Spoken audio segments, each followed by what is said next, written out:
Welcome.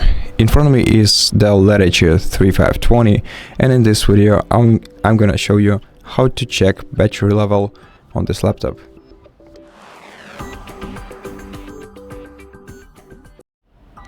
To do this, tap on the three icons on your status bar, and here you'll find your battery status.